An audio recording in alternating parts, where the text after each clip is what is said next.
They flipped yet again. I have all the details and why this is so important, especially for the low income, right here in the video, so let's get right into it.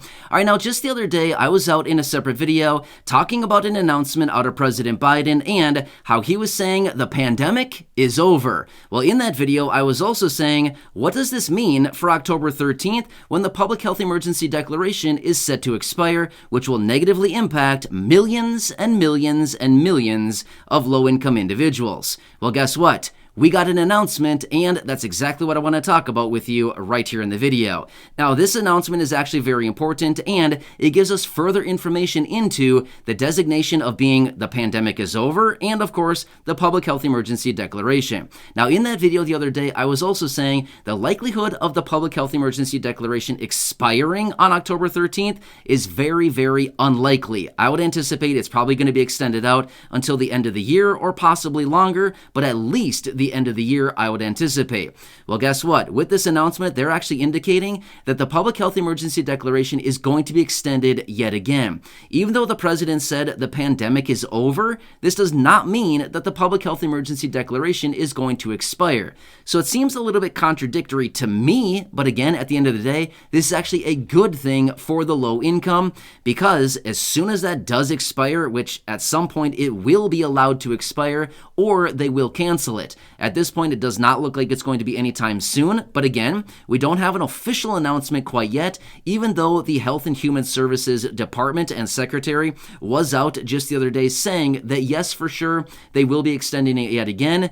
I guess that was just the remarks that were made, but yet it was still not an official announcement extending out the Public Health Emergency Declaration. Now, I did do some more research on this, and I want to share some numbers with you.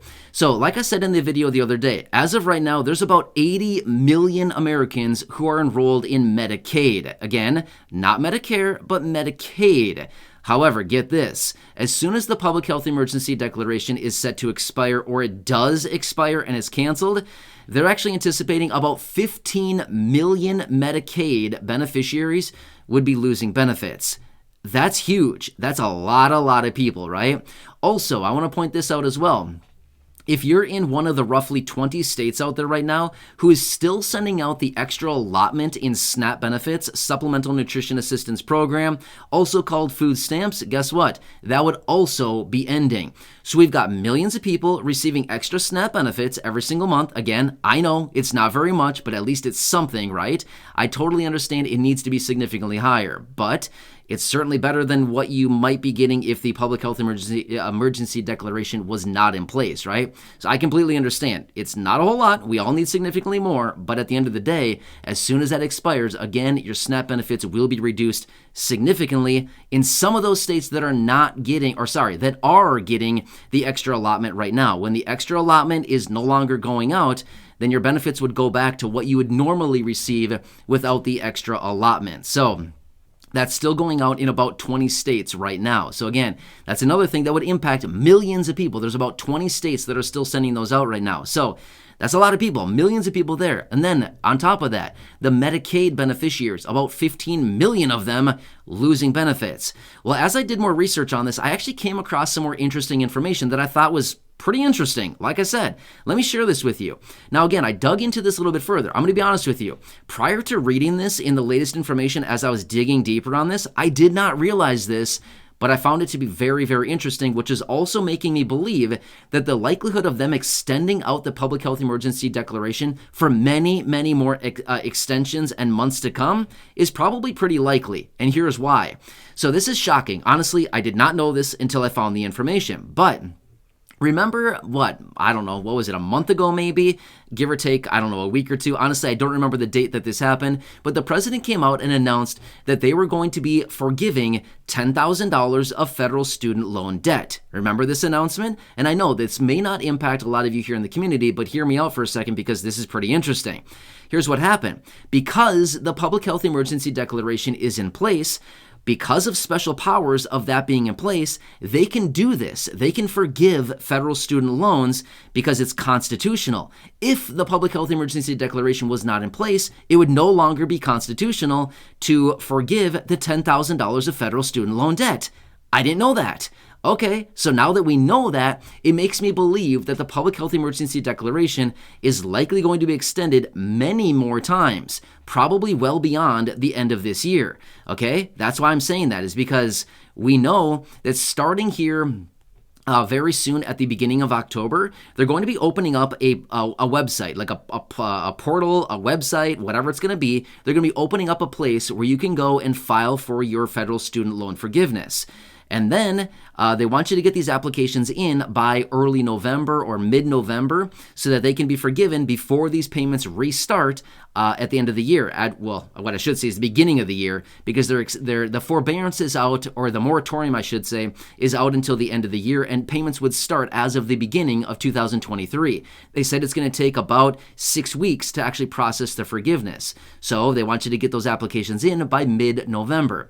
So again, with that being said, I would still anticipate that they're going to continue extending this thing out beyond the end of this year. So, do you like my little bit of detective work here? I mean, I have to say, I should probably grab myself one of those funny hats and probably a magnifying glass at this point, because I feel like I'm digging deep here and finding some pretty good stuff with all this detective work that I'm doing. But anyway, when it all comes down to it, if I had to guess, I would say that the Public Health Emergency Declaration will probably continue on and probably be extended out probably into 2023.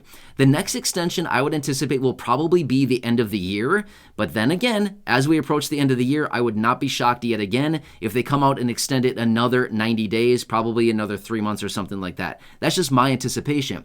Here's what's also interesting about it. As I dug deeper on this, I found some more information. So as the president was out the other day announcing the pandemic is over, some of the doctors and everybody that's been following COVID and the pandemic and all this stuff for a very long time now have come forward and said, I'm sorry, that's a little premature. It's not over yet. I'm not really sure where he came up with that. So some of these high-profile doctors that we've all talked about, that we've all seen on TV, that we've all heard speak and things like this over the last nearly 3 years now since COVID has been around, have been coming out saying, I don't know where he came up with this. It's certainly not over. I don't know where he's saying this from, right? So they're simply saying it's premature for the president to designate this. And by the way, I'm not here to take sides politically. I'm not here to bash anybody. I'm simply telling you what I'm reading with all the research. So kind of interesting to see how this whole thing's playing out and how all of this is coming full circle, right? So interesting.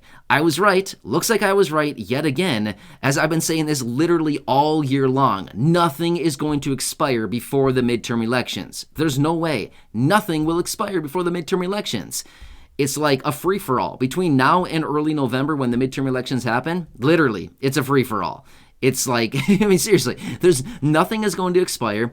They're probably going to max out anything they possibly can. They're going to blow a bunch of smoke. You know, everybody does, all the lawmakers, everything like this. And it's just going to be like a free-for-all between now and then. Luckily, we only have about, 5 or 6 weeks until that happens. And then we don't have to look at all these ads anymore, right? All the political ads, man, they just get really annoying after a while, right? Anyway, I wanted to come back with you and share this because I was just out the other day talking about that, the announcement out of the president, and then I was wondering, well, what does this mean for the October 13th Public Health Emergency Declaration expiration? Well, with all this information, looks like we have an answer to all of our questions. So, anyway, as I do get more information, of course, I'll keep you posted. But when it comes down to it, this designation, the Public Health Emergency Declaration, I know it may not mean a lot for a lot of people, but for the low income, it means a ton. It means a ton. It's going to impact, I don't even know, 15, 20 plus million low income people. That's a lot of people. We got to take that into consideration, right? It's going to be very, very impactful. So that's why we got to watch this closely. And I do know that a lot of people here in the community, a lot of you right here watching these videos are low income. You're fixed income, right? You're receiving SSI, SSDI, survivors, retirement benefits, VA, RRB, or you're low income and you're receiving a lot of these benefits like SNAP, or you're enrolled in Medicare or Medicaid, things like this. Very important to pay attention to this because we need to know how is this going to impact us. And as of right now, looks like we're going to be fine for a little bit longer, but at some point, it's all going to come home and it's going to be ending. So anyway, I'll keep you posted with all that either way going forward. And, there's a lot of stuff going on right now. Things are changing rapidly. We're getting announcements all the time. And as I do get more information, of course, I'll be here for you breaking it down in these videos. So please make sure to hit that subscribe button down below if you haven't done so yet. I'm here for you right by your side every single day. That's my dedication. No matter what, I'll be here for you. Also subscribe, share the video with your friends, family, and social media, and go back and check out any of the other thousands and thousands of videos here on the channel. Until next time, thanks so much for watching. Enjoy your day, and I'll catch you.